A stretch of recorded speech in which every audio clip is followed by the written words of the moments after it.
Olá, eu sou a Larina Master, artista plástica, que ajuda um monte de gente a desenhar melhor, a pintar melhor, a ser mais feliz na sua arte. E nesse vídeo eu tenho 5 coisas que você provavelmente não sabe, mas deveria saber para pintar um quadro.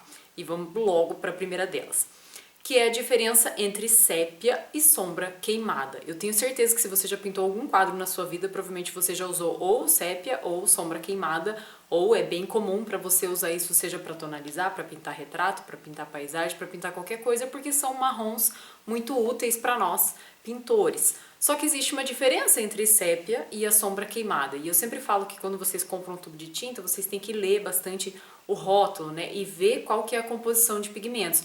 Porque o que acontece? Cada marca tem um nome. Claro que sépia e sombra queimada são nomes já que as marcas nem mudam, porque sabe que as pessoas vão buscar pelo nome e não pela composição dos pigmentos. Então, mas mesmo assim, cada marca às vezes tem uma diferenciação. Tem algumas sombras queimadas, por exemplo, que tem mais amarelo, que tem um pigmento amarelo a mais do que outras. E por que isso é importante? Muito importante, extremamente relevante na hora de você pintar um quadro. Quando você vai usar um sépia, achando que ele é um marrom comum, o sépia geralmente tem na composição o pigmento preto.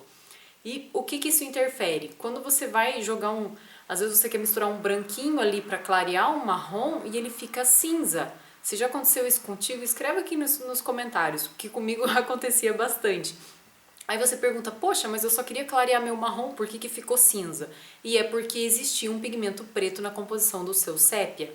Então, toda vez que você for comprar, você olha que atrás, quem já assistiu, quem acompanha meu canal, é inscrito, já assistiu um vídeo sobre propriedades das tintas, que eu falo que atrás do rótulo aqui da tinta sempre tem os pigmentos que compõem aquela tinta. E tá tudo em inglês, então sempre vai começar com P, aí vai ter um PBK, por exemplo, que é black, né? Ou PY, que seria um pigmento amarelo que está inserido ali. Então isso é importante você comprar a marca que você gosta, por exemplo, e você olhar lá e ver quais pigmentos que compõem aquilo. Se não tem no rótulo, na embalagem, no tubinho, você vai no site que a marca fornece isso para você.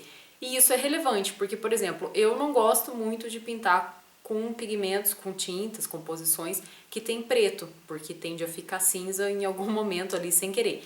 Então eu dou preferência para o sombra queimada. Por outro lado, o sombra queimada, ele tem geralmente bastante amarelo. O que isso significa? Às vezes você vai colocar um azul ali para dar uma escurecida no seu marrom e ele vai puxar para o verde, né? Porque amarelo e azul dá verde, né, pessoal? Se você tá achando que eu tô falando grego, eu tenho um material sobre cores muito útil que ensina tudo isso, desde o básico, desde as cores primárias, secundárias, como faz para harmonizar a cor, para misturar a cor, para chegar no tom de pele, essas coisas bem úteis aí que deveria ser a primeira aula num ateliê de pintura e eu vejo que muita gente não sabe, tem até professores que não têm esse conhecimento. Então vamos lá, essa foi a primeira coisa que eu acho que é útil vocês saberem, que o sépia geralmente tem um pigmento preto e que o sombra queimada ele tende a ser muitas vezes mais amarelado, mas isso depende da marca. Tem marcas que ele é mais avermelhado, por exemplo, daí quando você inserir azul, ele vai ficar um marrom meio roxeado assim. Mas façam o teste, se você tem as duas coisas na sua casa, faça o teste para ver como que se comporta ali a tinta marrom que você tem. Vamos para a segunda coisa. A segunda coisa é um negócio muito útil que eu já fiz e talvez muitos de vocês já. Imagina que você pintou um quadro com tinta acrílica, por exemplo, e falou assim, ai meu Deus, ficou uma... Né, não, você não gostou, você queria jogar fora. Não jogue fora a arte, gente, não jogue fora quadro. Mesmo assim, se você falar assim, poxa, eu quero aproveitar essa tela, porque é uma tela boa, eu pintei, mas não consigo, não tem como lavar a tinta acrílica, gente, porque ela fica impermeável, né, depois que seca. Então não esfregue sua tela nem nada. O que você pode fazer, que eu já fiz e dá certo. Digamos que você pintou um retrato, né? Você vira ela de ponta cabeça, a tela, ó, essa dica é boa, hein? E se inscreve no canal porque essa dica é boa. E você passa uma camada de tinta acrílica por cima de forma homogênea. Então assim, você virou lá a sua pessoa de ponta cabeça, ou sua paisagem, qualquer outra coisa, e pinta uma camada inteira de uma cor preferencialmente escura, porque isso vai tampar bastante o que tá embaixo. Então assim, vocês sabem que eu gosto de, quem já fez meu curso online de pintura, sabe que eu recomendo tonalizar a tela antes de pintar. Então ao invés de você pintar na tela branca, você tonaliza ela de marrom ou de cinza ou qualquer outra coisa, e para depois pintar outra coisa por cima quando aquela camada primeira já estiver seca. Então você pode fazer isso e aí você tem uma tela nova pronta para recomeçar. Se você trabalha com textura e fala assim, ah, mas ficou um relevo ali porque eu usei espátula, sei lá. Mesmo assim, você consegue pintar essa tela, a diferença é que você vai ter um fundo tonalizado já com algum relevo, assim. E isso pode tornar a sua pintura depois muito mais interessante do que você imaginava e vai ser uma coisa que vai acontecer sem querer. Isso já aconteceu comigo, um quadro que eu não gostava, eu pintei por cima, virei de ponta cabeça, fiz toda uma loucura nele depois, inventei outro quadro e ele vendeu assim num piscar de olhos e até eu fiquei impressionada e aprendi muito nesse processo, porque eu falei assim, olha, às vezes o errado dá certo, né? Vamos para a terceira coisa que você provavelmente não sabe, ou sabe, mas enfim, essa é bem rápida. A tinta acrílica não pega na base óleo. Não adianta você pintar com tinta óleo e depois pintar com tinta acrílica por cima. Não funciona, não pega. Mas o contrário é verdade. Você pode tonalizar com tinta acrílica o que você quiser e pintar por cima com tinta a óleo. Isso você pode fazer, eu faço isso muito, inclusive. Quarta coisa, essa vai ser muito útil para quem gosta de pintar quadro com tinta acrílica também. Ai, meu cabelo meio doido hoje. Tinta acrílica, tem muita tinta acrílica que é de alta viscosidade. Gente, é a melhor do mundo, assim, que eu adoro tinta acrílica de alta viscosidade, que é mais ou menos isso aqui, ó. Não sei se, né, high viscosity. Quem gosta de pintar também é interessante saber inglês, pelo menos esses termos, assim, pelo menos as cores, né, o pigmentos, esses termos que envolvem ali um tubo de tinta, é legal vocês aprenderem a tradução, tá? Alta viscosidade, por quê? Você não precisa diluir, não precisa de água para pintar, você pode colocar isso aqui direto na paleta, pegar uma espátula e jogar direto na tela. Essas tintas de alta viscosidade são perfeitas para quem gosta de trabalhar com espátula.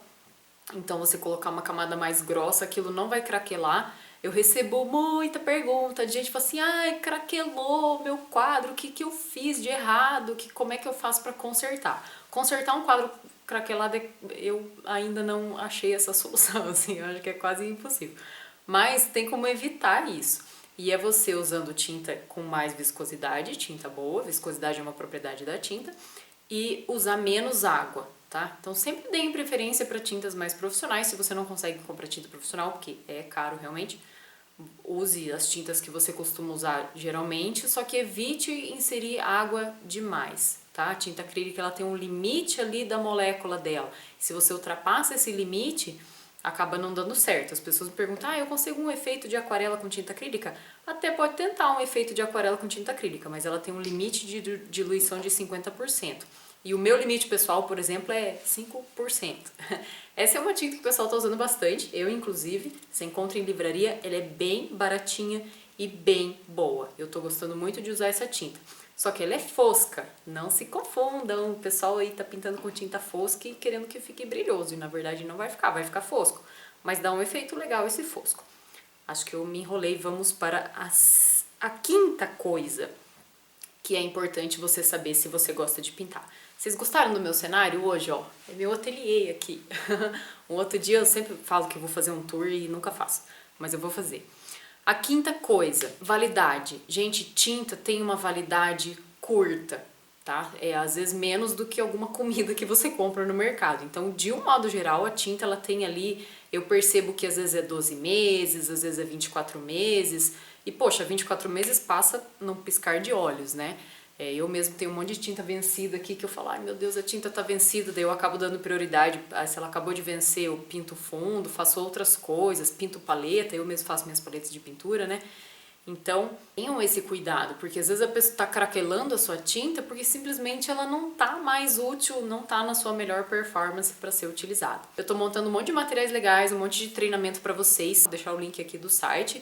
Lá você consegue cadastrar o seu e-mail para quando tiver novidades de curso, de desconto, etc e tal. Eu pretendo fazer uns grupos aí pra frente. É isso. E obrigada a todos vocês por assistirem. Obrigada por tudo. Não se esqueçam de curtir o vídeo e mostrar para quem você acha, que eu tenho certeza que você conhece alguém que precisa dessas informações, tá bom? Um beijo, até a próxima.